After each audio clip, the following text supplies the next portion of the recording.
I'm the kind of guy who holds on to a lot of stuff, and at least emotionally. Anger is definitely one of them. I don't really have the skills to cope with anger the right way. What I usually do is I hold on to it, or just kind of let it brood, and then it just kind of gets to me. It affects the way I sleep. It affects the way I think. Sometimes it affects the way that I interact with people.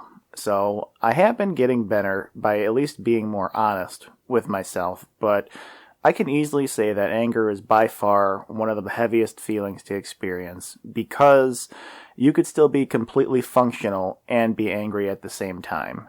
You know, if you are completely angry and you are completely depressed, you could actually stay home from being depressed. You could, if you're angry, in fact, you would probably have motivation to get up and do shit. At the end of the day, not too many people have those skills to handle with anger, and it really is like a huge learning process. So I'm trying to get better. I think I'm okay, but I hope everybody else is doing okay as well. This is Coffee and Catastrophe with Brent and Gabi. I was actually trying to think how I process anger, and I don't think that I necessarily hold things in. I try to think through them if I'm really angry. That being said, I have a really hard time articulating when I'm mad and like why I'm mad. Like sometimes it just feels like an overwhelming sensation, but I can't articulate like I'm really pissed off right now because X. That being said, when I get angry, I do tend to swear like a sailor more than I usually do. Like I have no qualms like saying fuck you or this is fucking ridiculous or like getting like that. But I'm trying to think too, am I a person that's prone to anger? I'm really trying to think the last time that I was mad. Usually for me, anger and sadness usually get combined together though. It's rare that I'm just angry. So you have a wet anger, not a dry anger. Yeah, it's a wet anger, and it's sloppy and mixed with sadness and disappointment and depression and anxiety and whatever. It's just a hairball of gross. Yeah, mine is pretty dry. So when I get angry, it's just completely there. But I am a really shitty actor. Everybody knows like when I'm angry. It's really hard. That's why I usually wear sunglasses, and even still, like I can't even contain it in, because a lot of the words I say are a lot more tense when I'm angry compared to when I'm just chill. I have a really expressive face, and that's one thing that I am trying to work on, especially, like, being a teacher.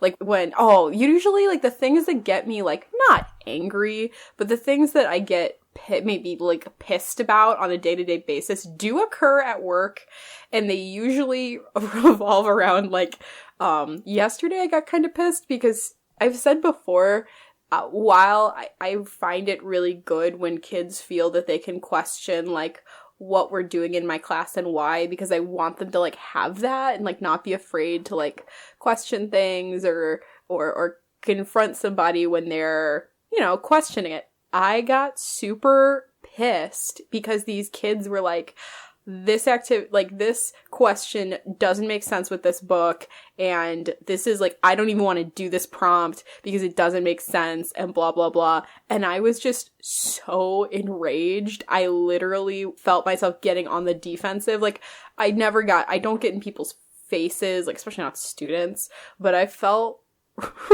rage because they were trying to talk their way out of doing the activity when everyone else was doing it, and we'd been doing it for days. Like, I gave them time in class to prepare for this fucking essay, and instead, they are like, I don't like the way you run your classroom. And I really wanted to, like, in that moment, be like, I think it's really funny, you think I give a shit. But, like, here's the thing, I do. When I'm angry, I would say something like that, like callous and cold, like, you're a fucking piece of shit and need to die. Like, I have said horrible things when I'm angry. Has it felt better afterwards when you say them? No. Usually it's followed with a wash of regret and I should not have said that. That's not actually how I feel. I am so sorry. Yeah. I mean, I've seen you angry a few times. You have? Yeah. Really? Yeah. Well, I mean, like, you weren't angry at me or, like, mistreating me at all. I was like, oh God, I've never been angry at you, have I? No, I mean, well, maybe like when we met, like when I was with the female privilege thing, but yeah, said you made a female privilege joke and I didn't know you were joking, and so I like in the moment was like, fucking asshole. Yeah. So like your eyebrows give it away. Oh, my eyebrows do? Oh, yeah, shit. Like your eyebrows, it's like they're very, like you have like 95 points of articulation. Like your eyebrows can go into any shape. Like it's crazy. But when you're angry, like they have a very specific animation. So that's bad. That's not good. And you do swear. So like sometimes like when I know that like you've had a bad day and like a bad experience, like if you're chill, you're just like, oh yeah, this is cool and happy, and then you're just like, this fucking asshole. Oh yeah. Oh no, I do that too. Like I take the break and I like enunciate like, this fucking piece of shit. Oh, before we were recording, I got really mad. Oh, okay. So yeah, no, there was like some interaction I'd had with a couple people revolving around something. I'm gonna be vague about it. Basically, I got really upset because, like, they had no right to say what they were saying. They basically told me that, like, my doctor was wrong. And I remember telling you, like, oh, I'm sorry, do you have a degree in gynecology? Oh, you don't? Then shut the fuck up. In my brain, that's, like, what's going through my head, but I rarely have the opportunity to. And the hard thing, like, for me is, like, when I'm in, like, a meeting with, like, coworkers, I'm still really learning on how to say what I'm feeling, because I'm still working on like how to articulate myself when I'm angry, because a lot of the time I just feel like shutting down. Like when I'm angry, like, or like massively upset, I will just like I will like be unable to talk, catatonic, bad. That's pretty I mean that's pretty interesting, because you are in that space and you are at this persona in that space that you're not supposed to be angry at all. You're always supposed to be cool, calm, and collected at all times. Professional. Professional. Like, professionalism has no room for anger. Yeah, exactly. Especially, you know, I'm still learning how to interact with, you know, students to an extent, and, like, getting to that space of, like, when the kid, like, says... the hard thing is, too, I find a lot of my anger comes from, like, sometimes the way I'm hearing things inside are not how they were said. So, like, when that student said, can I critique this lesson? And then I said yes, and I shouldn't have said yes because I wasn't ready for it. But he said, can I give one critique? And I said, sure. And then he said, I really just don't think this question fits, like, the book. I think it should be this instead. But then he, like, went to go on and, like, kind of complain about how I do discussion, where basically, like, I grade students on argumentation. I don't grade them on contributions. Like, a student could walk in and be really good at asking, like, really in-depth questions and keeping the conversation moving, but they're not giving evidence. They're not practicing argumentation. Like, I really can't grade that, even though they were good contributor, I suppose, or I should say, good stimulator of conversation. He was, like, in my brain telling me, you're a shit piece of teacher. Does that make sense? A shit piece of teacher? You're a piece of shit teacher who doesn't know what the fuck they're doing, and I'm a scrub who's gonna complain about it. Like, that's how it was echoing in my brain, when that was clearly not what was being said. So, like, that's why I know that he doesn't mean it that way, and that's probably why I, like, start, like, shutting down. Or, like, I was in a meeting, and these people were, like, droning on about this thing, and I literally, like, I was so frustrated in the meeting that I had to I finally, like, squeaked out, like, that's why you involve the students in this process. And just, like, said it real fast, and, like, everyone just kind of, like, looked quickly at me, and the person sitting next to me then, like, reassured and was like, no, I agree with Gabi, like, blah, blah, blah. So, I'm still learning how to, like, I don't know if I will get to a point in my professional career where I won't get, like, flared up angry, or, like, some people complain about, like, students, and that makes me really upset, because I don't think it's right to complain about kids, because, like, they're kids and stuff like that. Like, I'm still learning, like, how do I process through, like, I very much disagree with you, and I'm so passionate about this that it's becoming anger inside of me. That's... I'm just trying to, like, just picture you, like, in class, like, just telling the kid to, like, shut up. and then, like, there's, like, smoke coming out of your ears and shit. I basically just walked away. Oh, and the kids have also, like, they're really adept to when you are getting frustrated. And the thing that really bothers me and pushes my buttons, and when they'll be like, you know, you seem like you're a little tense right now. That is enough that, like, again, my gut reaction to say is, you know why I'm tense right now, you little shit, and, like, go off, but that's not appropriate, so I'm still learning on being, like, I'm just giving into them if I, like, get upset even more or whatever. And again, they're, like, kids. They, like, don't really get, you know, they're forced to go to school. This is my job. Like, I care about it, and I have to do well at it, and then they're just kind of doing their thing, being kids. Do you get that way with people outside of your job? So if somebody, let's just say a friend or significant other, they're saying, yeah, I notice you look really tense right now. How would you respond then? Oh, yeah. If someone, well, if it was coming from a place of, like, if it's coming from a place of, like, trying to get my goat, I will get upset because I don't think that's right. But if it's just merely like, hey, are you okay? Like, you seem really tense right now. Like, that's one thing. It's another thing entirely for someone to be like, hey, you look really intense right now. You should calm down. Yeah. Like, no one in the history of the world has ever relaxed after someone told them to relax. Like, that's a really good example. If anything, they tell them to shut up, but then that's only in the movies. Like, you always see, like, the stereotypical slap when somebody's in an angry rant, and then they get this shit slapped out of them, and they're like, thanks, I just needed that. And then they go to the next scene, and everything's cool. Yeah, like, that's never, like, if I was angry and someone was like, snap out of it and slap me, I would just, like, gloves off. I don't think I actually would. Again, in my brain, that's where my head goes, but I don't actually do that. So I guess I'm good at, like, stopping myself and before I make an ass out of myself. I know, like, don't yell at this kind student who's just trying to make you a better teacher. Like, I know not to do that, but I did have to walk away because they were just, like, berating me with, like, what they thought that this class wasn't working. And it's, like, again, like, they're just trying to make me a better teacher, and they know that I value their opinion. But I was also, like, really fucking mad because, like, there is a part of me that doesn't like to be told what's wrong with me. But maybe that's everybody.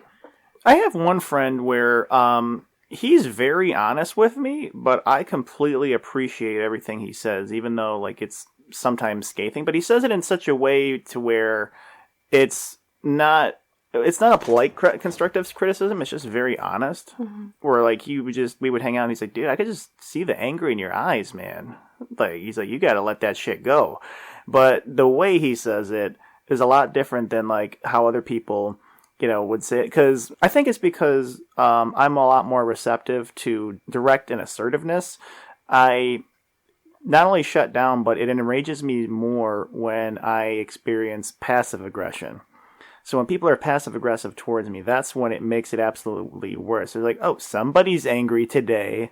Oh, well, that's just, yeah. No, I agree. That's like, that comment of, like, wow, you seem tense today. Like, mm-hmm. that just, like, I don't even know, like, someone's, like, pinching you and twisting. Like, ugh. Yeah, there's a lot of times where I'm just angry. I try to not let that affect, like, you know, just my interactions with the people. Mm-hmm. For the most part, I'm pretty good with it. There have been a few times where I slip. And my problem is, when I was a kid, to avoid getting bullied, I developed a fucking mouth. So there was a period of time where no one could fuck with me in a verbal battle. Damn. So I developed, like, they had the bite of the snake, but I had the venom. Oh. So that was the thing. It was like that for most of my life. It got me out of a lot of fights, but it also, like, completely ruined self-esteem, and, you know, I was just a big piece of shit for it. I just didn't want to get hurt. So I remember that the last time I verbally berated somebody like that was 2010, and that was in a Facebook message. Oh. So, and that got really fucking ugly, and then, like, right then and there, I decided I'm not going to do that anymore. I'm trying to, like, I'm honest now, and I'm trying to be tactful, but sometimes I don't come off that way because I add a lot of swearing. Yeah. I'm not saying, like, you know, like, I'll say this has to fucking stop, mm-hmm. as opposed to, like, you know, like, fuck you, you know, stuff like that. I can't mm-hmm. tell you the last time I said fuck you to somebody and honestly and meant it. I just can't deal with passive aggression at all, like, whatsoever. There have been people in my life who have been passive aggressive, and I just can't fucking handle it, because at least with passive aggression, you're not taking the responsibility for your own anger. You're projecting that shit outwards. Yeah. And it's your fault. So it's like, how dare you for making me angry? Mm-hmm. And you don't know that you made me angry. Yeah. Well, and it's like, there's something to be said about, like, directness. And again, we always come back to, like, that idea of tact. I was gonna say the thing that really scares me is like people who get angry and in your face or like can't process, like if someone's angry and they hit something, I shut down. Or if like somebody, like I just freeze up and I'm like, oh fuck, like that's not okay. Or like raising voice, I totally shut down when people like raise their voice at me. Like when somebody's anger is like palpable and you can see it on them, and not like there's a difference between frustration and anger. Like if someone's like looks frustrated, I almost have like sympathy for them, and like I can feel that because I've been in those spaces before. But like if someone's angry and they're just like reeking, like you can see the anger, like you were saying, like anger in your eyes. But, like, even more than that, like, when you can just, if they're seething with anger and, like, maybe even rage, like, that shit terrifies me, and I, like, can't be near that. Totally understandable, too. You know, you could be next. Yeah, and, like, I wonder if this is a thing with all people, or is this just a thing with guys? There's more men in my life who've told me that they are very angry and don't know how to process their anger than I have with women who are angry. And I don't know if it's that, like, as women, we're socialized to be more, like, in touch with our emotions and, like, okay with them and deal with them. Because, like, I would say I deal probably, like, while I have those moments of anger, like, they're quick spurts and releases, I don't hold on to necessarily things that make me angry because it makes me sick, and I will start doing self-sabotage when I'm like upset. I'll like eat bad food that's bad for me. I'll stop working out. I'll like, you know, I'll take like really long naps in the afternoon after I get home from work. Like I'm more prone to like those like kind of things you do if you were depressed than like angry stuff. But again, like I'm one person, one woman speaking from her experience. It does make sense, and I have seen that a lot. Like, typically, I think perhaps one degree is women are more socialized to be emotional and to have that accepted. Yeah. Whereas men, they, like, you know, hold more shit in, and then it's supposed to, like, be sifted out through anger. Because, like, everything has to have an angry reaction. If you're depressed, if you're sad, if you feel regret, if you're scared, there has to be some element of anger towards it. I have seen both sides of the coin. I have seen women with like severe anger issues that are just as scary, if not more threatening than I have seen with men. But I've seen it from both sides. I've seen direct, I've seen aggressive, I've seen passive aggressive, I've seen goddamn psychotic at points. I'm wondering if the formula has to do with a level of neuroticism. So if somebody is already predisposed to being more neurotic and emotional, not just like crying, I'm not talking like that emotional, but for instance, at least being in tune and recognizing emotions.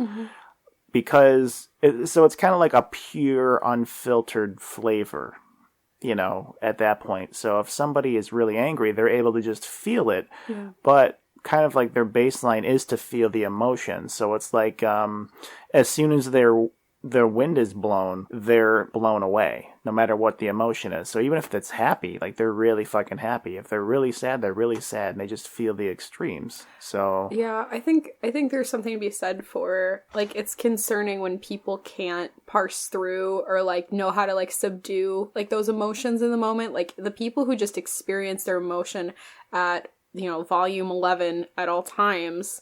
That A, sounds exhausting, and B, like, probably speaks to a lack of coping skills.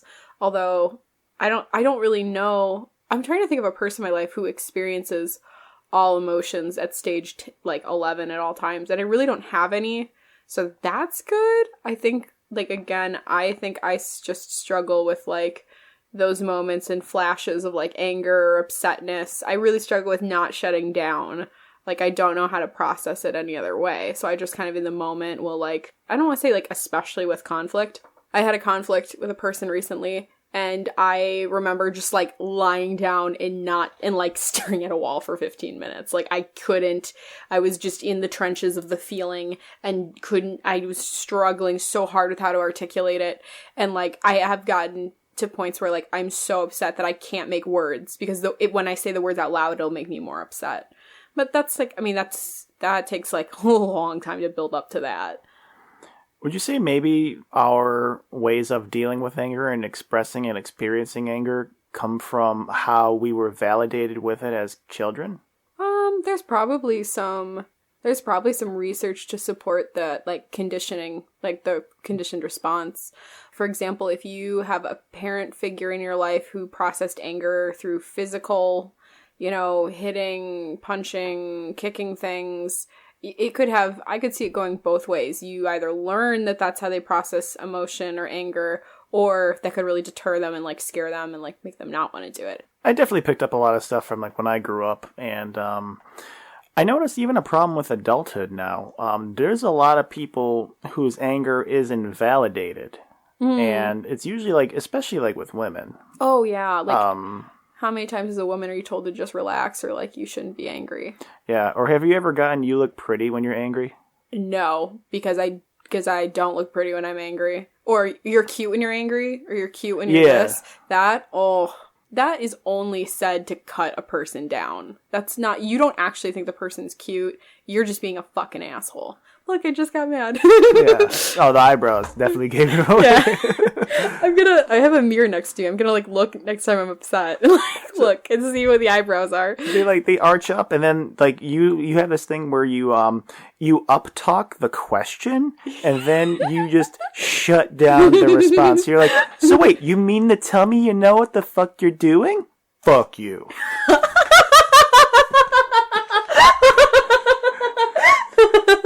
Yeah, exactly. And you do this thing with your eyebrows, like your eyebrows are, like, arched up when you're asking the question, and then they're just flat and serious when you say, fuck you. So you can't hide, like, any of the anger. Not really. I mean, yeah. Then again, I can't. I try to be really stoic in the face of, like, again, teaching, and, like, when kids, like, do shit to, like, rub me the wrong way, I try to be really, like, stoic and, like, not let it affect me. But yeah, to go back to your question about, like, conditioning from parents, I think it can go either way. You can either see it and that's how you process it, or the other way. It is scary in general how much you pick up from your parents and how to process things. I mean, there's parents out there who've, they'll teach their kids, like, I'm trying to think of a good example. You just have moments where you, like, oh God, I sound like my mom or my dad when I did that, or oh God, sometimes it's a positive thing, sometimes it's a negative thing. I can think of, like, a couple of my friends, like, they will say something and I instantly think of their mom and how their mom says it. Or, like, they'll react to something and I'm like, ooh, you picked that reaction up from your mom, for sure. I definitely see that with a lot of, like, parents and children and their, like, relationships as well. They usually pick up one person's traits, but I have met one person who picked up the bad traits of both parents. Ooh. And not really the good one. Ooh. So that's really hard to deal with, especially when this person got angry. Ooh, so God. It's like just this fucking tornado that just took everybody out with it. But I would say, like, with me, a lot of the time, even coming up, it was more of what I felt wasn't right, and I got that instilled in me. Or whenever I was reacting to something, I was overreacting to something because this is just how it is. Yeah, versus, like, validating your feelings. And that's one thing that I think is missing from so many people's experiences, and mostly men. Like, that sense of, like, your feelings are not valid. I think in virtually every relationship, however brief or long, with a partner who's a guy, I've had, not had to, as in, like, but I've needed to tell them, like, your feelings are valid. Like, your anger right now is completely justified. And again, not, like, anger like they were angry at me, or but they were angry at, like, a situation, or, like, a hand that they'd been dealt. And I told them, like, it's okay to be upset about that. That fucking sucks. That's okay. So I feel like I see it more in men that they need their feelings validated, because, again, I think they're just socialized that they are not allowed to be emotional. They're not allowed to be in touch with that stuff. And it's interesting, your point that, like, for men it always has to be, like, exerted outwards in anger. Like, that's what's acceptable. That's rough. Yeah, the only real avenue where a man can, like, groups of men can go express themselves in an emotional way and just cry or weep is through sports. Yeah. Well, and I was actually, because you and I always bring it back to, like, pro wrestling or whatever, like, wrestling and UFC, like, I almost view those as, like, they're definitely acts of, like, aggression, but, like, maybe we shouldn't call them anger. There's a lot of, I don't know, there's always, like, a lot of anger in pro wrestling, it feels like. I don't know if anger really is the right word, but I don't know. Seth Rollins walks out and sometimes he looks really angry. Brock Lesnar looks really angry. I'm trying to think of other people who look angry, and I can't. But Roman Reigns doesn't look angry. Samoa Joe. CM Punk maybe looked angry all the time. He had that like snarky face that you just wanted to punch. There's certain wrestlers who channel that character who are completely opposite of that. Like Alexa Bliss in real life, she's like the sweetest, nicest fucking person. Oh, when she does her like heel turn thing where like she like I think it was after she won the Women's Royal Rumble. Was that what? Did she win the Royal Rumble? No, that was Asuka. Duh. She won something. Oh, the Elimination Chamber? Yes. When she won that and she did her fucking heel turn, she's like, I'm just so happy right now, and I just want to tell you all to fucking bow down to the goddess, you pieces of shit. Like, so good. I don't get anger from her though either. I don't really get anger. I don't get anger from her. I only get really anger like sensations from like Seth Rollins has like this look that's just scary. He really does it right. I mean, Mick Foley too. Like, he's the most gentle fucking guy. I've met him. I shake the guy's hand. He's just such a gentle dude. And then he goes out and he fucking pulls his hair out and he falls and he knocks his teeth out and he's just like, like when he punches people, it's like, holy shit.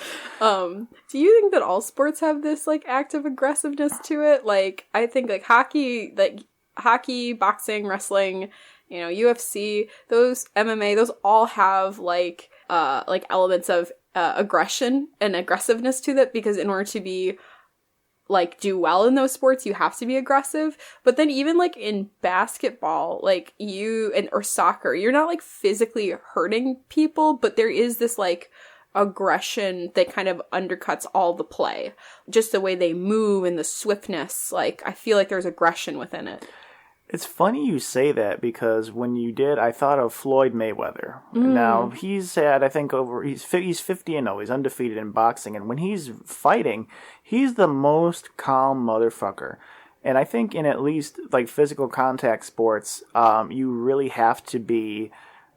Because if you went out there completely enraged, you wouldn't have a good fight. And you would probably get your ass kicked because you're not thinking, like, for the next move. It's kind of like playing a chess game. Like, if you're pissed off, you're going to make one pissed off move. You're not thinking 5 steps ahead. Yeah. And well, in Floyd Mayweather's whole thing is that he sits and he takes a bunch of punches. Like, what makes him a good boxer is he takes so much shit and then lets the guy wear himself out, and then he goes in for the kill. Which is kind of fucked up, because then he'll beat the shit out of his wife. Yes. I do not like Floyd Mayweather. Yeah, I think he's a horrible human being. I do not like him at all. Yeah. Not to talk him up, but it's weird how he's completely absent of that anger in his craft. But as a person, like, he's fucking woman beater. Yeah, which, like, it's funny because, like, on the topic of, like, an abusive spouse, I don't even think anger, like, there's no way, shape, or form one's anger could ever be justifiable in that regard. Like, beating up your spouse is never appropriate. Doesn't matter if the person made you angry. Like, that's, like, not even angry to me. Like, that's just being a fucking piece of shit, garbage human being who needs to die. Well, not all, I'm just saying, everybody's got a price. Gabi, it's just not appropriate to tell people that they need to die. No, woman beaters, rapists, pedophiles, they all need to die. Well, abusive partners, period. Let's broaden it beyond woman beaters, but... Well, wait a minute. I mean, I'm just saying... I'm just gonna play devil's advocate, because I'm a fucking piece of shit. I'm just saying. You know what?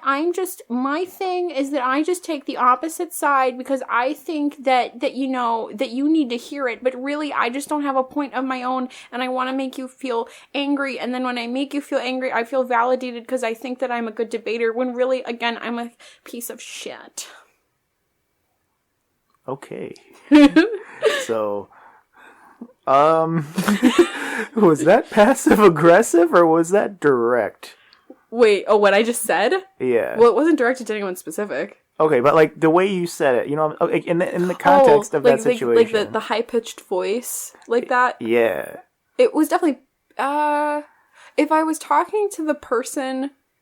okay, if there was a person in my life who was, like, took devil's advocate at all times because, again, they don't have an argument and they want to participate and they just kind of get off on making the person mad, like, they're not actually trying to be a sounding board, they're just being, like, a dick.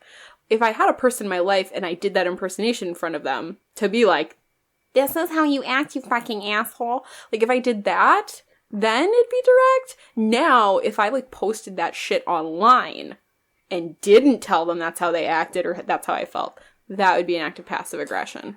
Yeah. No matter what you post online, it's always in that voice. No, it kind of, like, honestly, though, like, kinda.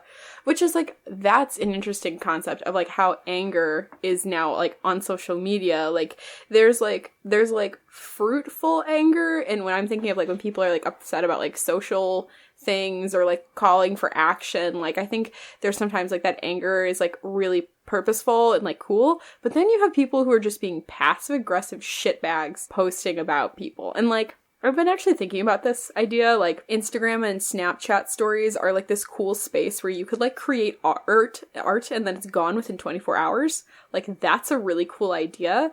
I could, like, post my thoughts and feelings, like, on a text box and, like, have it be out there for 24 hours, and then it's gone. Or I could delete it at any time. Like, I think that's really cool. And I could, like, you know, I can see who's, like, watching or paying attention to it or whatever. But at the same time, like, then someone could say I'm being passive aggressive. Like, I wrote, like, a short poem kind of inspired by a conversation you and I had about, like, that skein of yarn. My heart is a skein of yarn. Mm-hmm. And I posted it on Instagram, my Instagram story.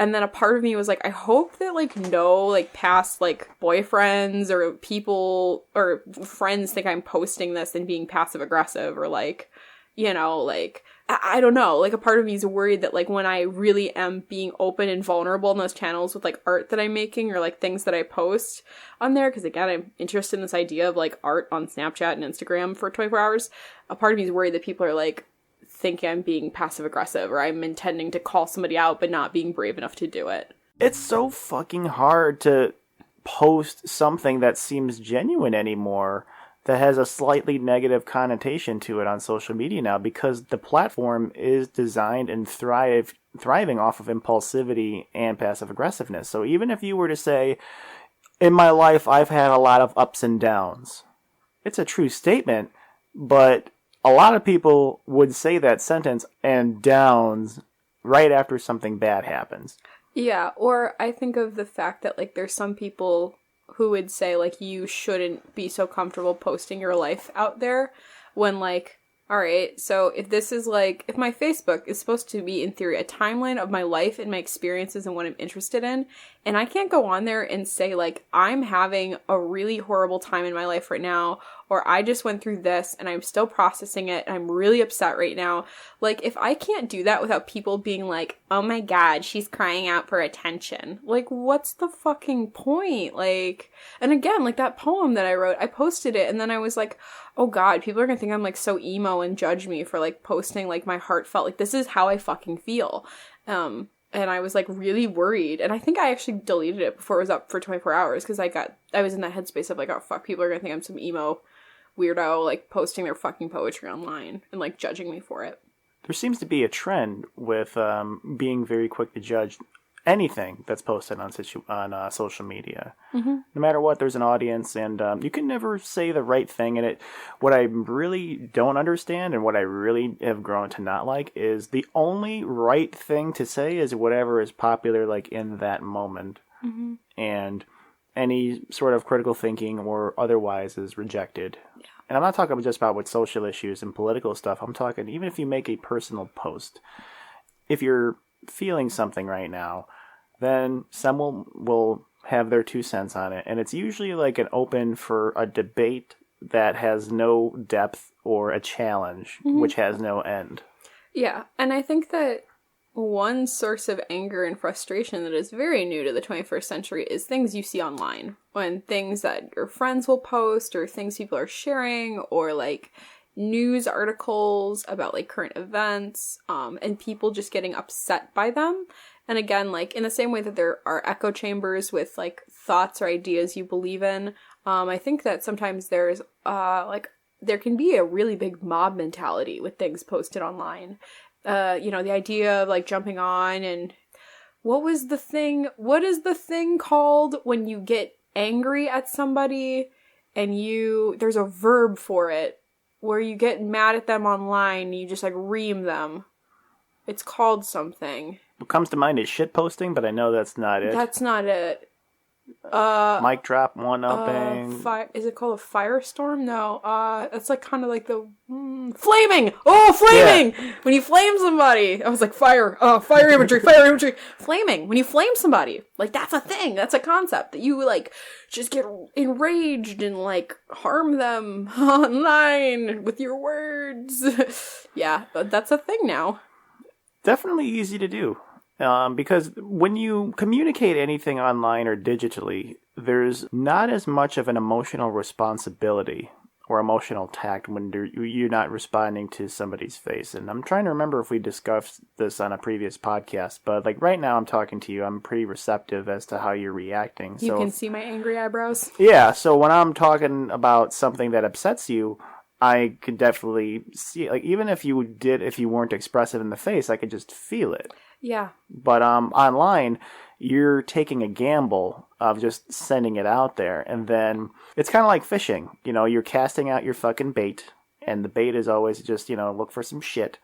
And when you reel it back in, you could either get a fish, a boot, some seaweed, or your fucking worm is gone. At one point in time, you needed to have a dream in order to articulate yourself, to like really like facilitate change. And you really had to read and research and fucking stand up for yourself to really get your point across, even if it was to be debated. As long as you stood headstrong, you can do it, and it would really make a difference like within the culture.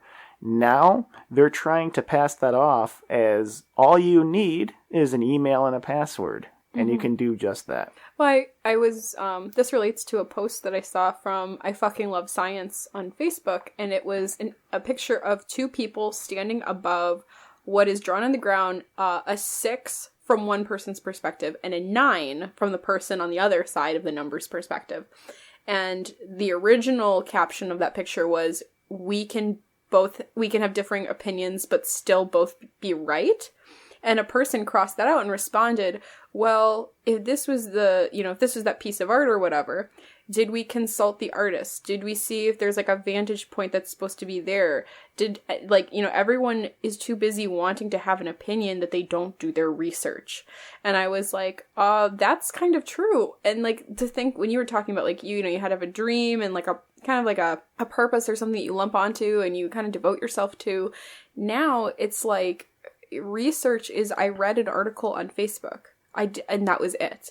It wasn't, I went through scholarly journals. I didn't look any further. I went to one news source and found this and didn't try to verify it, which is, again, kind of sad that, like, now we can't just trust news. Like, there's this push of, like, oh, you only read one article from this source. That is biased, blah, blah, blah.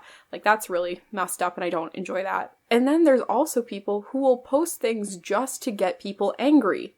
Trolls. Trolling somebody where you're just trying to get them upset.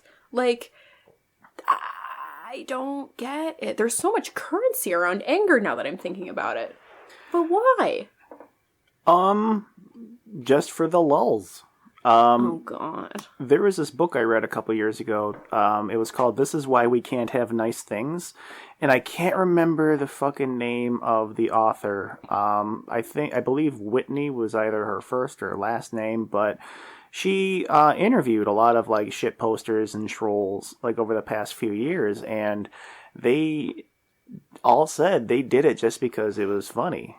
I will admit, I don't troll anybody like to like provoke pain or anything like that, but I have this really unique relationship with one of my friends. Whenever she sends me something shocking to read, I always troll with a response that is the horrible exact opposite, and then we're able to come together on how either true or ridiculous that is. So, do you have an example that you're willing to share? Okay. So, for instance, I have to build this up to a lot of context because my friendship with her was it's been, well, at least talking and discussing with things like this, it's been at least 6 years. Okay. So we really understand each other when we say stuff. So if I were to just send a response like this to you, we do have a good relationship, but we're not on that level. For sure. At least not yet. Yeah. So, so for instance, oh man, I'm trying to think. I'm really trying to think of how I can't build this up without saying. So I will make a fictitious example. So like, let's say she sends you an article about like Syria, how like Trump and the military had this Syrian airstrike, and she sends it to you with the intent of like, oh my god, look what Trump and our military did, and then you respond back like pro the airstrike or whatever, which is the opposite reaction that she wanted, but then with that response you guys are able to like talk about it. Yeah. Okay. Every time. But obviously, like, my responses are never how I feel. Yeah, so, exactly. So I'll give the example now. Because I was fearful of saying it, but it's not that I'm like betraying, okay. A few weeks ago, there was a kid who got shot. You're laughing because you're uncomfortable, not because you think it's funny. Of course. Oh, the kid got shot. LOL. So she sent me like these articles, and we actually have these like good discussions about like, race in this country. Mm-hmm. And, in the article, it says that, he was down and then they shot him. And then I was like, well, wait. Maybe he was playing possum. Oh, so you were doing what you did earlier to me. Yeah. Yeah, okay. Yeah, so you pretty much know, like, how I am with stuff like that. So I'm like, wait, he's playing possum. And wait, he wasn't running away. He was running towards them backwards. The police had every right to defend themselves. Yeah, so like whatever, yeah, like which is the opposite of how you actually feel or whatever. Exactly. But you say that you say it to get her goat or to make her laugh? Like, why do you do it? I think once she laughs, then like she knows how I feel about, like race, like in general, like just like in this country. So despite like some of our like, discussions like over the podcast, I'm actually really like for the oppressed, like, and want to see them like come up and rise up out of, oppression. But you're for helping the oppressed. You're not for the oppression. Right. Well, yeah, but like some of the shit I say, like when we were discussing words on a few episodes of our podcast, I might come off as really racist, but sometimes I have to say the really racist and insensitive thing to bring light to how fucked up the culture is. I don't think anything you've said has been like racist. I just think that there would be many people who like heavily disagree with you. Oh, yeah. And like, now that being said, like, again, we've talked about this kind of like, people jumping to like labeling, like, you're a racist, you're a homophobe, you're this, you're that. Like, sure, I bet people would take what you said and label you that. And again, I'm not like the racism police. Like, I can call certain things like, yeah, if it's institutionalized and systematic forms of oppression, yes, that's racist. But like something like that, like, I don't think anything you've said has been racist. I think people just like disagree with you heavily and like really, really come for you that way. But I'd hope they wouldn't call you a racist. Oh, I say a lot of racist shit. But it's okay, I'll give you an example. Oh god, I don't know if I want to hear this. Oh god. No, it's not too bad. Oh god, I don't know if I want to hear this. Okay, well, yesterday at work, I was talking with a coworker. He's an older man, and he was talking about immigration. And he was talking about how Hollywood, okay, all the people in Hollywood want all the immigrants to come over here, yet they build up their own gigantic fences and walls outside of their property. And I said, well, wait a minute. In all fairness, at least the immigrants work on the inside. So, okay, so when you say that, you're saying it to be funny and to poke fun at how ridiculous they're being. Yeah. But you do it to both sides. Oh, yeah. So, I mean, like, I don't think you're not being the asshole devil's advocate I was talking about earlier. I think that's kind of funny.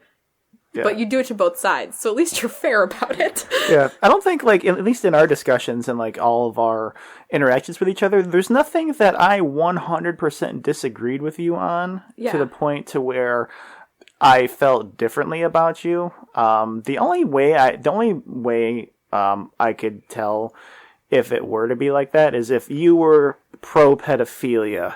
Which I am very not, or if obviously. you were for people who are pedophiles, but they don't act on it, and then you think they deserve support. No. That's where I really draw the line. Like, I feel bad, like, saying that I think that, you know, like, because it's not a good thing to say a group of people should die. But yeah, rapists and pedophiles should die. And now, as I've said that, I literally am like, oh wow, people online are gonna ream me because I think that pedophiles and rapists should die. Okay, what if the kid wanted it, though? Exactly, like that's exactly what you do. Yeah. But it's funny, like, that example was funny because there is some asshole online who really thinks that way. Or, like, there's people in life who legitimately think that way. And when you say it like that, you're pointing fun at the fact that they're fucking ridiculous. Like, that's... I think that's using humor to an advantage. Like, you're making somebody laugh and then actually think about, like, that. You know what I mean? Like, and again, like, you've never said anything, like, in front of me that you meant, like seriously, like what you just said about, like, the joke at work. Like, you don't really mean that. You, in fact, are using that humor as a device to, like, flip it and make people think, like, to actually think, and you're poking fun at their position. But it's not meant to enrage. Right. Or even with the Vegas shooter, like, when that, like, the day after that happened, I said, well, wait a minute, if the concert goers had guns... Yeah, and so, like, that's a good example of taking a position and making fun of it, like, and again, like you said, you always say, like, the opposite of, like, what you're feeling or whatever, and again, that's to poke fun at it, juxtaposing the person's feelings with these, like, you know, I'm gonna call them quote-unquote stupid questions, like, well, you know, if all the concert goers had guns, they could have killed him back. Like, I don't know, killed him back? What the fuck am I saying? You know what I mean, though? Yeah. But you say it and it's, like, purposeful. It's, you know, and it's not meant to enrage, so I think it's... Yeah. So... it's weird that I use trolling to connect with people, but I'm using trolling right. If there is a right way to use trolling, it's a way to provoke discussion as opposed to just, like, poke at someone who's down and injured. You know, like, taking this trolling now is like there's a dead skunk on the ground and you're poking it with a stick while it's still alive. Yeah, no, not okay. But what you're doing is you're, like, examining the skunk as it's dying. Yeah. Just kidding. I don't think that's actually what you're doing. I think it's a very bad analogy. But I liked your, but literally, like, the way trolling is nowadays, it's like stabbing like a bear, like a sleeping bear. I don't know. Yeah. It's just dumb. Another weird thing about that book was when she interviewed these people, these were all seemingly, like, normal and happy and content people, and it really wasn't coming from a place of anger. Like, people who are extremely angry don't generally troll other people.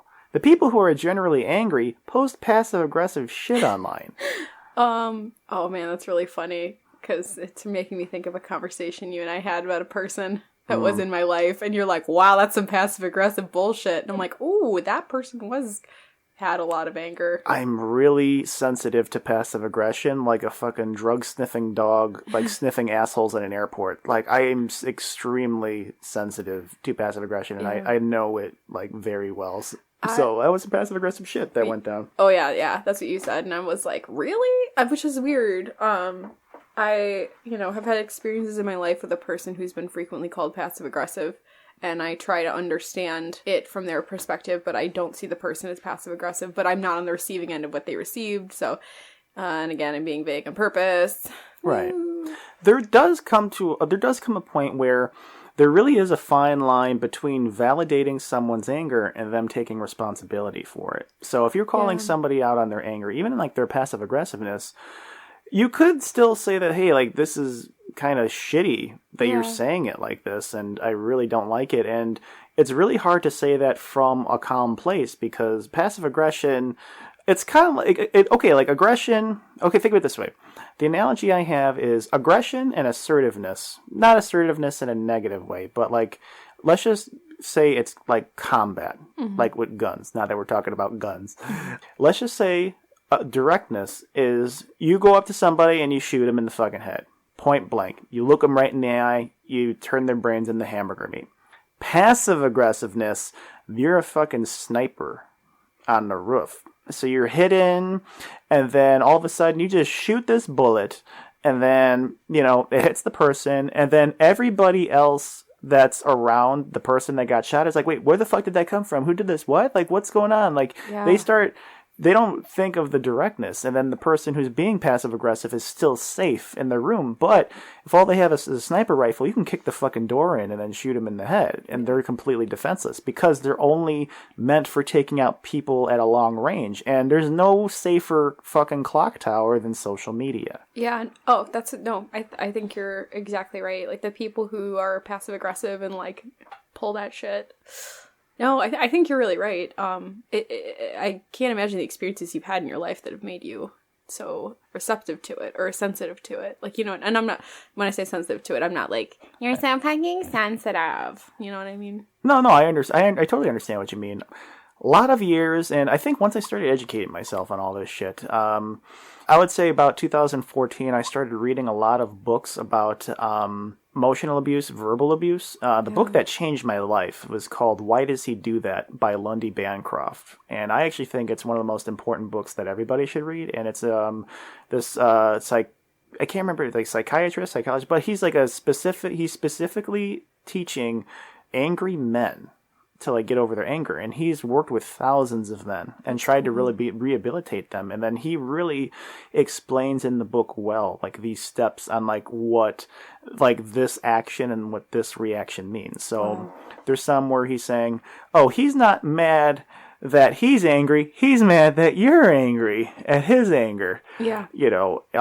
Really fucking eye-opening and life-changing shit. And then I was reading like this one book called God, man, I have them all written down, but I don't have them easily accessible off the top of my head. But it's about gaslighting. Are you familiar with the term? Yeah, I wasn't until a couple of years ago. And, the same figure in my life who was often told to me was passive-aggressive has also, like, if this person had the language, they would also call them a gaslighter for sure. That's a big part of it. There's verbal abuse, like the emotional abuse. Like I've read like a lot of like material on this that really opened up my mind. There's this one book called I Don't Want to Talk About It by Terrence Real. And it was written in like the late 80s.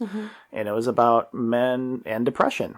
And again, that book was written 30 years ago, but it's still probably more relevant now than it even was in the 80s. Yeah. So I think aggressive and angry people are direct. They'll take the gun and then shoot them in the fucking head, looking them at the eye. Passive-aggressive people climb the clock tower of Facebook to get that out. And then the other side of the anger is you just turn it in on yourself. So let's just say some people could, like indulge with like drugs or self-harm, but that's a lot more complex. That's anger, but that's also like shame and guilt and resentment. And that's just like a whole concoction of just these really troubling things to feel. It all really starts from the validation, because one of my close friends, like, she doesn't really have a healthy outlet to express anger usually at all. Like for most of her life she was told to hold it in, so now she's expressing it now. But when she's found that she's being validated, then it works out a lot better, because when you hold it in, this goes back to what we were talking about a few episodes ago with it being like taking a shit. So anger is like a fart. Okay, anger is a piece of shit with a fart behind it. So the longer you hold both in, you will shoot this fucking turd out of your ass with such force it can knock a hole in the wall. That's literally all I'm thinking is gun imagery again. Yeah, gun imagery again. I just like thinking like gun imagery.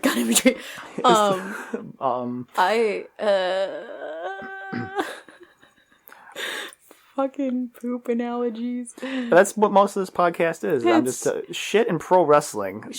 Pro wrestling. Well, it's funny because like coffee and catastrophe. Like coffee is a diuretic, so. I never get the shits with coffee. I always piss a lot. Or I always piss once, and then, like, it's, like, dehydrated, and then that's it. Some people, like, have the shits. I don't get it. I don't know. It's just, like, if I get in a habit of drinking, like, coffee, like, at a certain hour, like, in the morning, then I definitely sense, like, my bowel movements, like, align with it. But it's probably just genetics, honestly. Like, a part of me thinks that there's, like, people in my family who drink their coffee just so they can poop. And to that, I tell them, eat some fucking bananas. But no, I actually had this idea. We don't have to do it if you don't want to, but let's go back and forth with things that make us angry. Almost like, not word association, but like, I can start. People who walk too slow in the mall. When you get trapped behind them, ooh, anger. Oh, okay. People who are turning left and they're on their fucking phones. People who are driving and texting and driving at all. Like, if I see you on your phone, like, if you're in the other lane, you're on your phone, like, just, I stare daggers. Anger. When you send a very long message to somebody and their only response is K. When you're in a movie and someone near you is on their phone. When you are in line and there's a shitload of people in front of you. When you order something and it's wrong, but you also are the type of person who will not send it back because it's a waste of food. When when a waitress is miserable but also calls you hun. People who talk at you, not with you. Oh my god. Fucking hamburger meat. How about, I would say, okay, have you seen the new Facebook commercials? Is it the one with, like, the mom and the kid? Yeah, that's one of them. And there's another one where, like, this is Tom. Tom is fucking miserable. And, like, Tom's, like, standing by a copy machine and he's wearing his suit. And you could just tell the guy wants to, like, Bud Dwyer his head.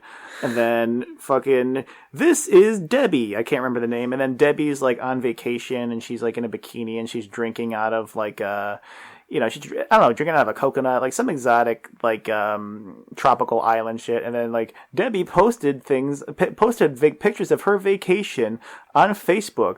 Tom is now happy. And then they, like, Photoshop with a bling sound, Tom in, like, vacation clothes, too, even though he's still at work. So creepy.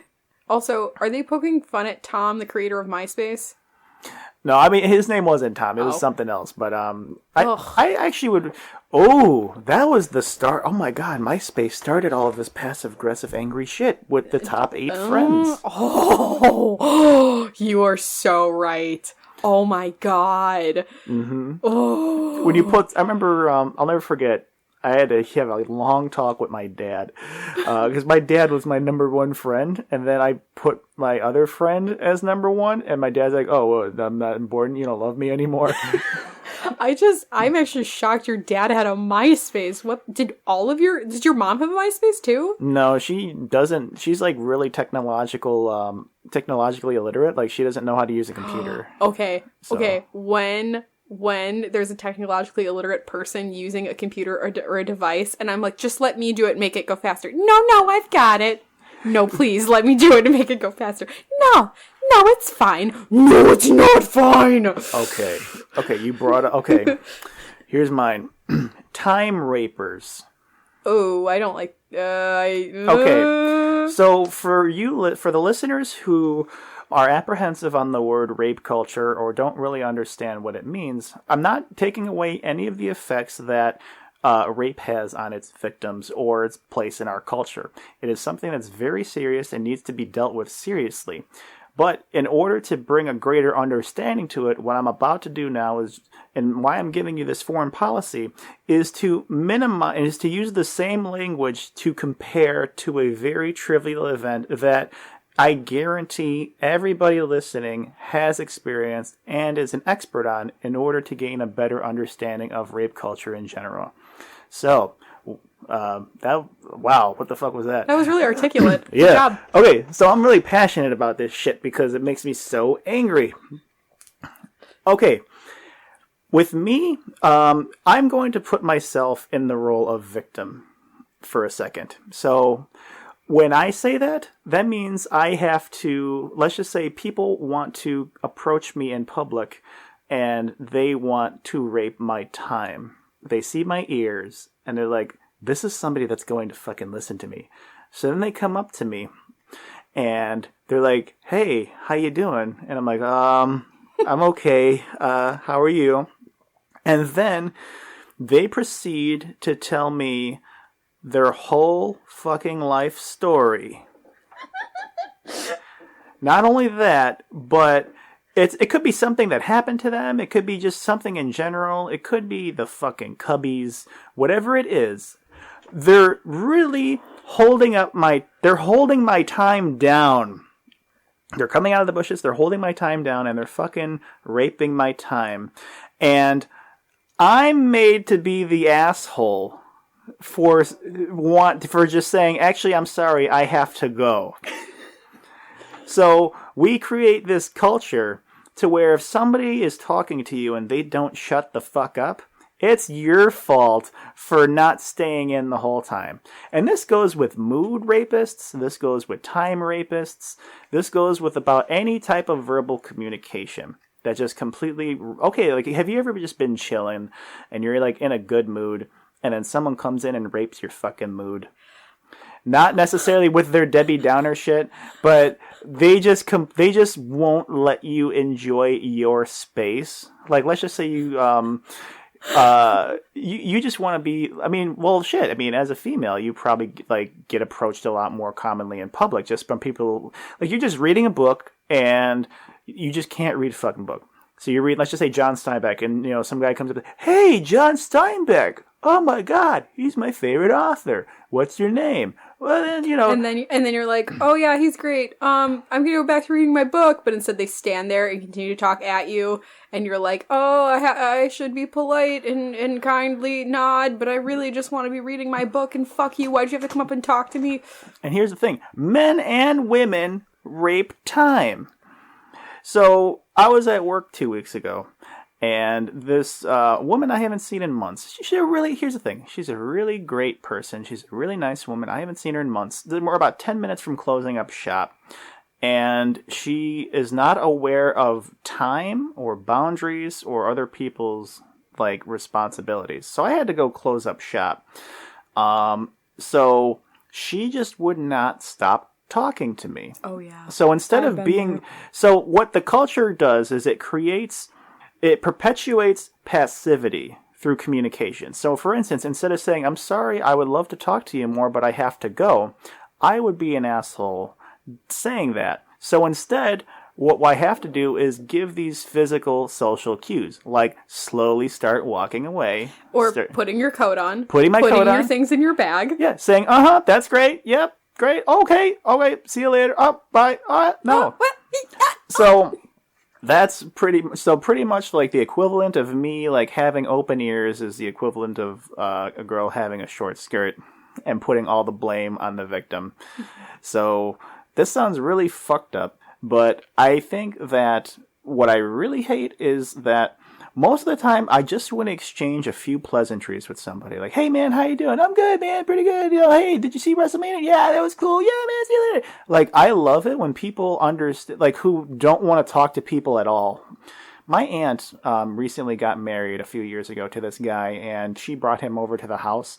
He didn't want anything to do with us. He was sitting there cross-armed the whole time, just bored out of his mind, and my mom was talking to him about fucking rice or some shit. He didn't care. I love this man. Okay, literally, I have been the person with their arms crossed. Like, I am so fucking mad that I'm here right now, and I don't want any of your fucking bullshit. And if you try to engage me in conversation, I will be curt, I will be short, and I will not give you a fucking answer. But they just they get up all in your business, man. They take their fucking, like, word dick, and they just fucking get it up all in your business, and there's nothing you can do with it, because the culture says that if you just want to not have a conversation, you're an asshole. Yes. So while I am like, oh my God, I don't want you to use that word I have experienced everything you were talking about, either been on the receiving end, and then my fear is that I have done this to people. Like, that's my biggest fear, is that I've, like, wasted their fucking time with my words. And, like, really what it is, like, this person either A, likes to hear themselves talk, B, is massively lonely and needs human interaction, or C, is a fucking dick. That's where I come in, because I'm really lonely and I'm in need of human interaction, like, desperately. I have a very fucking dark existence. I just want to touch some face. Like, and fucking, be love and blow raspberries on their fucking stomach and shit, Like, that's all I want. I don't get it. But just because I want it doesn't mean if somebody else wants to give it to me, then that means I should have it because I want it.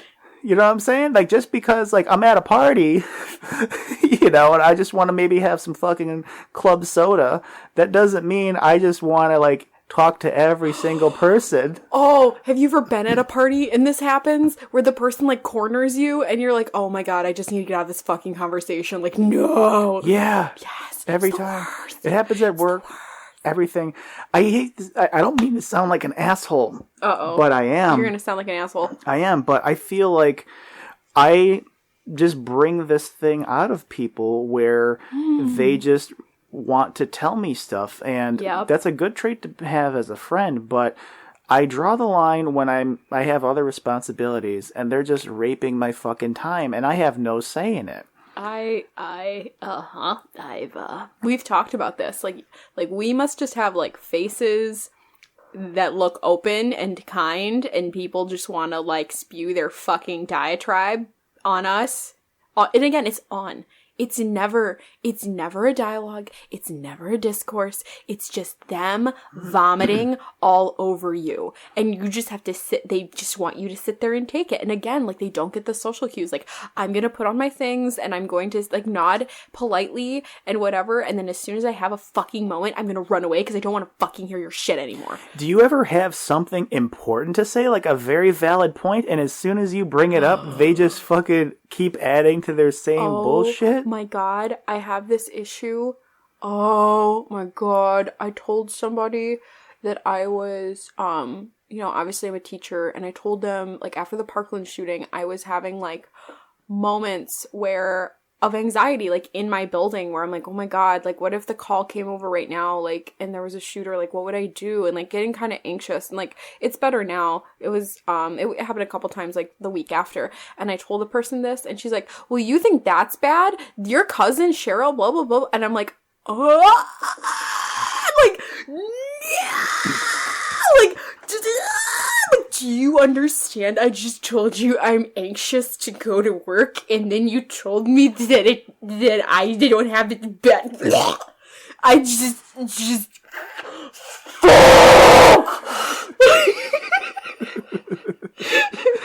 I got it. It fucking kills you from the inside, yeah, right? It does. Oh. Yeah, it does. I hope people don't think I'm, like, an angry person. I do love, I was really upset this week, and I found some solace in listening to some old Suicide Silence records, because I was very upset this week for some reasons, and, like, just, like, the release, the catharsis, and being able to do, like, so good. I probably just killed everyone's earbuds, but yeah, that completely spiked the audio. Like, I'm looking at the levels right now. Holy shit. Sorry, but that's how I feel. I should have switched over to 10 dB like we talked about. Oh, that's fine though. I mean, your anger is valid. Aw, thanks, buddy. Man, thanks, friend. So much shit gets, and I think a lot of people are angry at what's going on in the world right now. I think a lot of that is manufactured at the starting point of social media. Here's what also angers me: is when people don't have something going right for them and they want to leave the country. I've heard people say this, or like when, like, I'm just gonna up and move to Canada. Are you really? Like, I just don't understand. Like, they're not actually, they're just saying that.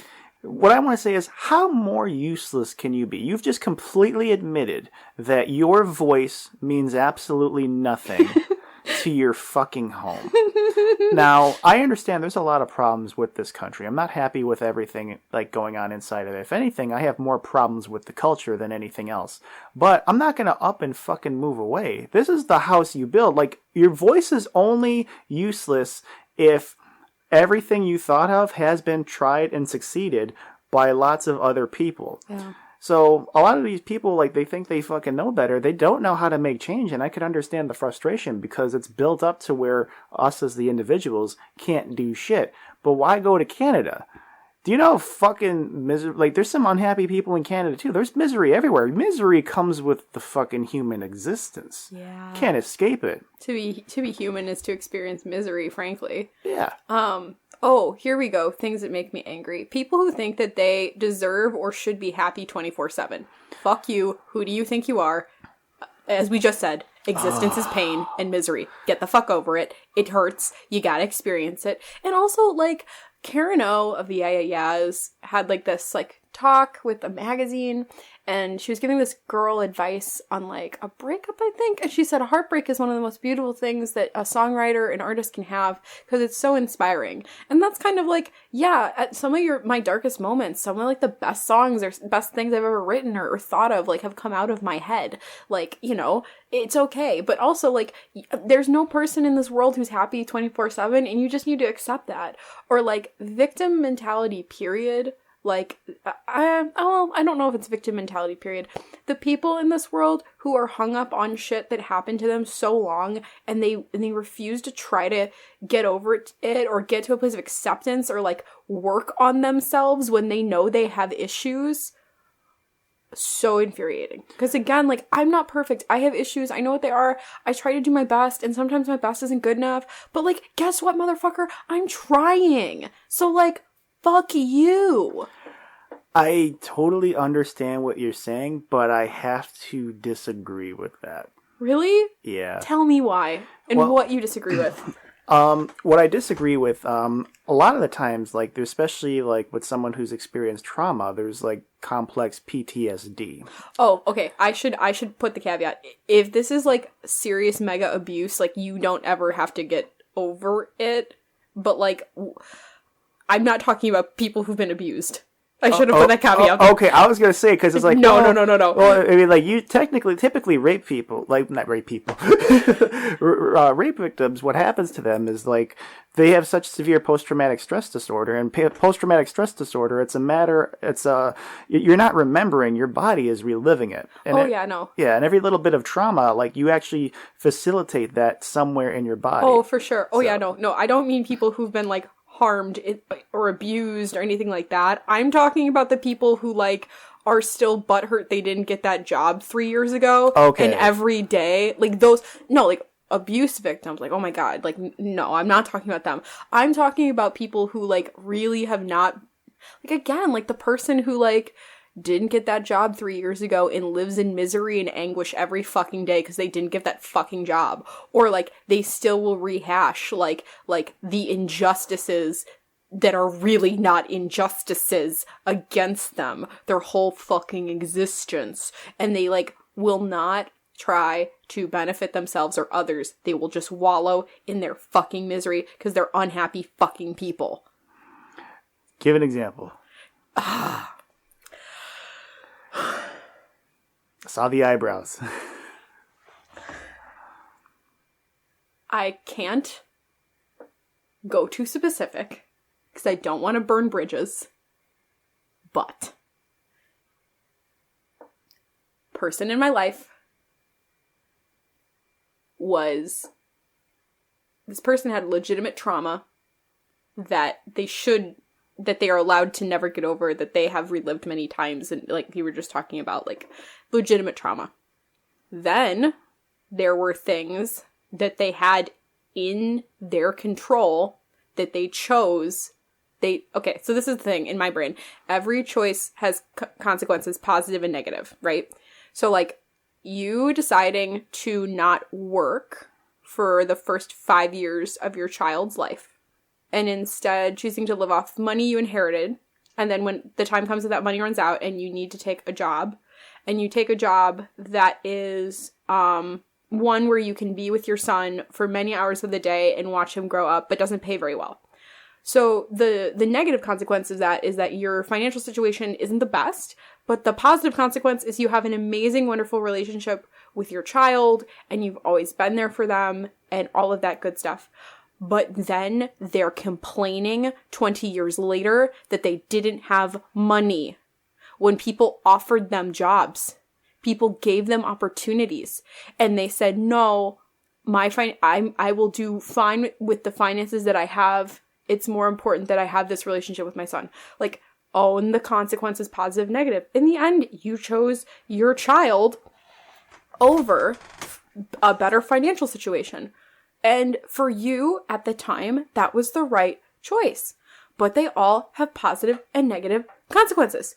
Do not fucking complain about how you don't have fucking money when people offered you those positions and offered you those things and you didn't take them. And not even complaining, not even like hemming and hawing, I should have taken that job, I should have done this. Hemming and hawing at their fucking situation that they didn't even try to improve. And that they had the opportunity to, and they fucking didn't. And they chose something else. Whatever. Own your fucking choices. Okay, I think I understand more now. I think it's because we, like, once we leave the microphones, we kind of go into different places. So I'm more with like the psychological, like, self, like, help and like trauma aspect of it, because like that's like still like what I'm researching. So like when you said that, I was just like, wait a minute. No, I'm talking about no. I totally get that. Yeah, no. Any victim of abuse or PTSD experience are like definitely not those people. I'm talking about the people who like wallow in things that like it's again, like every decision has a positive and a negative consequence. Like I chose to go to school rather than be a musician. The positive consequences are that I'm in debt. Well, negative consequence, I'm in debt. Positive consequence, I have these degrees. Positive consequence, I have this job. Negative consequence, I have not made music officially. I have not strengthened myself as a musician, so on and so forth. Am I upset that I'm not in a better place with my music? Yes. But that was my choice, and I made it, and I'm still going on. All right, let me ask. I believe I understand what you're saying, but okay, hypothetical situation. Sure. Your car is pretty much a piece of shit that needs to be repaired. Okay. You have the money to repair it. Okay. You can repair it at any time. Okay. And you refuse to. Okay. And then it breaks down. So then after it breaks down, you're like, man, I don't have a fucking car that works. So like, wait, so like, I'm driving a really crappy car and I have the money to fix it, but I don't fix it until it absolutely breaks down and then I can't afford the repairs? No, you just, like, it's just broken because you didn't fix it. Let's just say, where you could have used maybe perhaps a tune-up or a catalytic converter or something that could have been easily fixed. Okay, put it into a more simple context. Let's just say that you have a very tiny, minuscule hole in your t-shirt. Like, and it's just there. You can't really see it unless somebody studied it up close, like in the light. Sure. But then over time, that fucking hole grows bigger and bigger and bigger, and you could have sewed that fucking thing with one stitch. As soon as you noticed it. As soon as you noticed it. But instead you just let it grow, and then one day, as you're putting it on, you accidentally put your head through the hole, and the whole fucking shirt rips, and you're complaining about how much bad luck you have. Yeah, I have so much rage about that individual. So much rage. Because it's like, it's like ounce of prevention versus pound of cure. Well, and again, it's like, again, how many times I just fucking say again? But it has to deal with like this idea that every decision has consequences. It's like butterfly effect or dominoes. You just push one over and it's going to affect other things. So there's positive and negative things that happen when you push the domino, when that butterfly flaps its wings. Like, things will be affected. And there's positive parts of that, and there's also negative ones. And the fact is that, like, to be a mature adult, you need to accept both. It doesn't serve you to then be upset for the rest of your life that you made a choice that now, I don't know if regret is the right word, but that you are I don't know. And again, like, I can't really talk about it because I will get so fucking enraged like I just did. And I probably gave way too much information. And the person who knows who I'm talking about is probably really fucking mad at me if they ever listen to this. And I just gotta be okay with it. So, you know what pisses me off? It is people who get pissed off at bullshit like that. Well, you know what? That's, yeah. Like, honestly, like, and this person knows how I feel about that person, the other person that I was complaining about.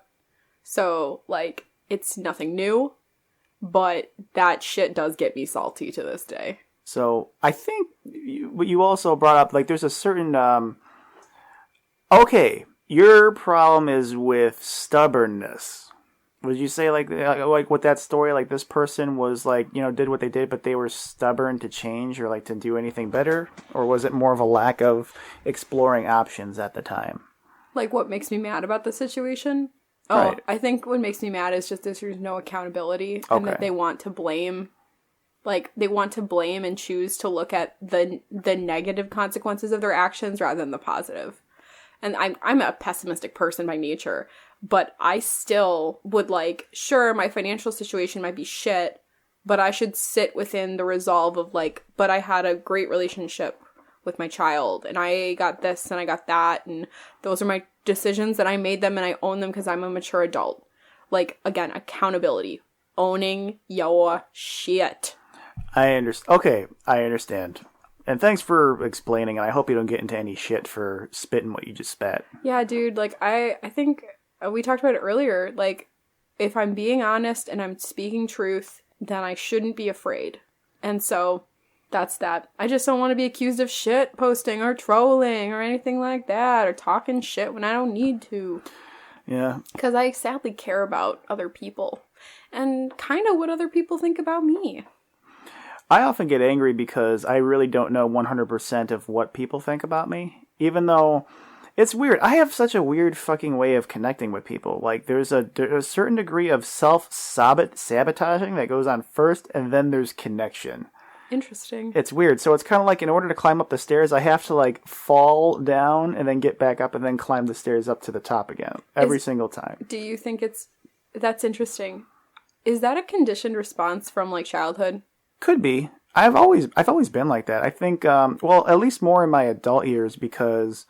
the people that I want to surround myself with, I want to make sure that, like, they would understand me. And I don't think I can have any sort of relationship with anybody where I have to put up such a big facade and put on this face and, you know, like, hide, like, how I really feel and not be genuine in the moment. I can't be around those people anymore. Because you know what happens? Every time that I've always been disingenuous, is that a word, disingenuous? Yes, disingenuous. Disingenuous to myself, I have been fucking angrier as a result. Yeah, I agree that a lot of anger comes from not having the space or breath to be like who you are. Like, I remember I wasn't angry because I said earlier, like, I often will be more upset or, like, almost like a depressive state than anger. But, like, I remember, like, when I got my first job and they made me dye my hair from blonde and black to, like, a normal, quote unquote, natural hair color, I was so upset because I wasn't being true to myself. Like, when I think of myself with my blonde and black hair. Like, that's who I am. I have every intention of dying with this dye job. Like, this is me. And so if I had to look, like, have natural hair and, like, my septum ring, like, I, like, can take out and still feel like myself and, like, see myself without it. But, like, without my hair, and people are probably gonna think I'm super, like, superficial, but, like, seriously, like, that's me. And if I couldn't live looking like me, I don't, like, Yeah, you'd be fucking trapped. What you're doing is you're just building up, like, walls to close yourself in. Fuck yeah, dude. Making your own prison cell, man. Dude, I feel like I make my own prisons. Yeah, so, well, don't anybody out there listening to this, well, that just sounded like a fucked up sentence. Anybody who's listening to this, don't build your own prison cells. Don't build your own prison. Don't let anger be a prison. No, fuck no. If anything, anger is a great motivator, but it really depends on your action, because anger is a very healthy thing to feel. in terms of like when it happens, you should feel it. Not that you should want anger, but when it happens, it's kind of like, it's like getting a suntan or some shit, it's just out, you're out in the light. That's just kind of how it is. But just make better decisions on like how you use that anger. So if you're one of those people who has to express themselves artistically and when you're angry, you should do it. A lot of comedians do that shit. Yeah, they go on stage like completely angry, and some of the funniest shit that I've ever come up with, or even most articulated shit, has come from when I've been in a very angry or very sad suicidal state. Yeah. I don't know how the fuck that works, but I've also seen anger completely destroy relationships and friendships at that too. So there's a lot to be said with like how the fuck, we take care of ourselves and each other. Yeah, no, definitely. And we need to remember that validating each other's feelings could be a great step in the right direction, so that we do not have to bury, we don't have to self-harm or whatever. But we validate each other's feelings and our own. We're one step closer to taking care of ourselves and each other. Yeah, I mean, taking a shit is a normal part of life. Just don't shit on each other. Oh, that's such a good way to end this episode. Yes. So, in the meantime, just be good to each other, take care of each other, and stop posting passive-aggressive shit on Facebook, for God's sakes. Seriously, assholes. Yeah. Fuck. The fuck is wrong with you? The fuck is wrong with you? All right, good night. Good night, and good luck.